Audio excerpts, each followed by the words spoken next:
ప్రభునందు నాకు అత్యంత ప్రియమైనటువంటి వాళ్ళారా, మన ప్రభువును రక్షకునేటువంటి యేసుక్రీస్తు వారి యొక్క శుభనామంలో మీ అందరికీ నా హృదయపూర్వకమైన శుభములు, వందనములు తెలియజేయుచున్నాను. ఉదయకాల సమయంలో దేవుని వాక్యాన్ని ధ్యానం చేసుకుందాం.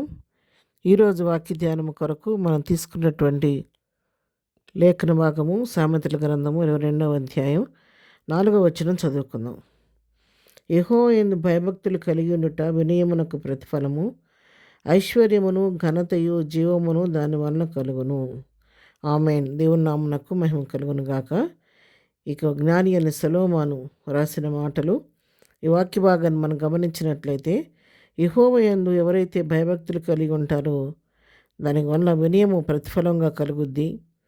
ఆ యెహోవా యందు భయభక్తులు కలిగి ఉంటే వాళ్ళని కలిగే మేలు, ఆశీర్వాదం, దీవెన ఏంటి అని ఆలోచించినట్లయితే ఐశ్వర్యం కలుగుద్ది, ఘనత కలుగుద్ది, జీవము కూడా కలుగుద్ది.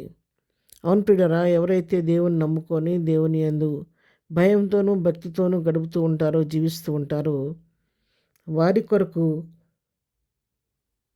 దేవుడు వాగ్దానం చేశాడు అనేక మేలు లేఖనంలో మనం గమనించగలుగుతాము. ఎవరైతే యెహోవా యందు భయభక్తులు కలిగి ఉంటారో వారికి దేవుడు ఐశ్వర్యాన్ని ఇస్తానంటున్నాడు, ఘనత ఇస్తానంటున్నాడు, జీవం ఇస్తానంటున్నాడు. అవును, ఐశ్వర్యం కావాలని మనం ఎన్ని ప్రయత్నాలు చేసినప్పటికీ మన సొంత ప్రయత్నాలతో, మన సొంత ఆలోచనలతో ఐశ్వర్యాన్ని మనం పొందలేం. కానీ కేవలం దేవుని యొక్క కృపను బట్టి, దేవుని యొక్క ఆశీర్వాదాన్ని బట్టి మనం యొక్క ఐశ్వర్యాన్ని పొందగలుగుతాము.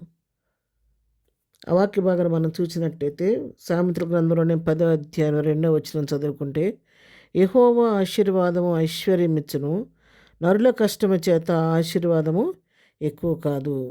ఒక వ్యక్తి జీవితంలో ఆశీర్వాదం పొందాలి, ఐశ్వర్యాన్ని పొందుకోవాలంటే అది యెహోవా ఆశీర్వాదం పొందుకున్నవాడు మాత్రమే ఐశ్వర్యం పొందుతాడు. కానీ తను కష్టపడటం వలన, తన ప్రయాసపడటం వలన ఒక వ్యక్తి ఆశీర్వాదాన్ని పొందుకోలేడన్న సత్యాన్ని ఇక్కడ మనం నేర్చుకుంటూ ఉన్నాం. ఐశ్వర్యం కలుగుద్ది, ఘనత కలుగుద్ది. ఎవరైతే దేవుని భయభక్తులు కలిగి ఉంటారో వారికి సమాజంలో ప్రత్యేకమైనటువంటి విలువ, ఓ ప్రత్యేకమైన గౌరవం, ప్రత్యేకమైన ఘనత వారు కలిగి ఉంటారు.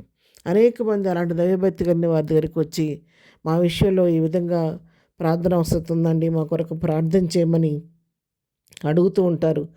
కొన్నిసార్లు వారు సలహా తీసుకుంటూ ఉంటారు. మరి ఈ విధంగా మా పరిస్థితి ఉంది కాబట్టి వీరికి వచ్చి మమ్మల్ని గైడ్ చేయండి అని చెప్పని దైవజనుల యొక్క సలహా తీసుకొని ముందుకు సాగిపోయేవారు కూడా లోకంలో లేకపోలేదు. మరి ఘనత కలుగుద్ది, ఐశ్వర్యం కలుగుద్ది, జీవం కూడా కలుగుద్ది. అవునండి, ఎవరైతే యెహోవా యందు భయభక్తులు కలిగి ఉంటారో ఆయన తన కృప చేత, తన వాక్కు చేత వాళ్ళని బ్రతికిస్తాడు. 119వ కీర్తన 50వ వచనం చెప్పినట్టుగా, నీ వాక్యం నన్ను బ్రతికించిన, నా బాధలో ఇదే నాకు నెమ్మది కలుగు చేస్తుందని చెప్పినట్టుగా దేవుని వాక్యం చేత వాళ్ళు బ్రతికించబడతారు.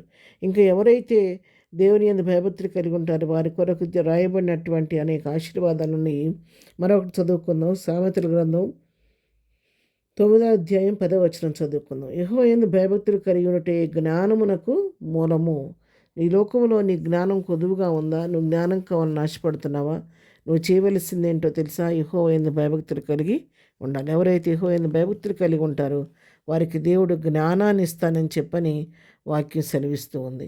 అక్కడే కాదు, మరొక చోట కూడా అదే వాక్యం రాయబడింది. యోబు గ్రంథం 28వ అధ్యాయం 28వ వచనం చదువుకుంటే, యెహోవా యందలి భయభక్తులే జ్ఞానమనియు, దుష్టత్వం విడిచిటే వివేకమనియు ఆయన నరులకు సెలవిచ్చెను. యెహోవా యందు భయభక్తులు కలిగి ఉండటమే జ్ఞానమని, దుష్టత్వాన్ని విడిచిపెట్టి సరి అయినటువంటి మార్గంలో నడుచుకోవటమే వివేకం అని చెప్పని నరులకు ఆయన సెలవిచ్చాడంట.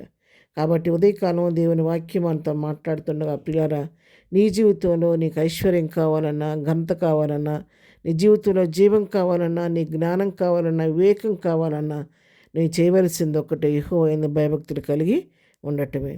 కాబట్టి ఉదయకాలం మనందరం కూడా మరి ఎక్కువగా ప్రభు యందు భయభక్తులు కలిగి జీవిస్తూ ప్రభు ఇచ్చే ఆశీర్వాదానికి పాత్రలు అవుదాం. ప్రార్థన. ప్రేమగా తండ్రి, పరిశుద్ధుడా, నీ పాదములకు వందనాలు. ఉదయకాలం మాకు ఇచ్చిన ఈ వాక్య భాగాన్ని బట్టి నీకు వందనాలు. ఈ వాక్యాన్ని బట్టి మా జీవితాలు సరి చేసుకుని కృప దయచేయండి. ఈ దినం మేము చేయ పని పాటలో రాకపోకలు క్షేమం దయచేయండి. ఈ దినం బర్త్డే, మ్యారేజ్ చేసుకుని బిడ్డలను దీవించండి, ఆశీర్వదించండి. వాళ్ళ అవసరం ఒక్కరి మీ నామమున తీర్చండి. బలహీన వారిని స్వస్థపరచండి, దుఃఖంలో ఉన్న వారిని ఓదార్చండి నాయన.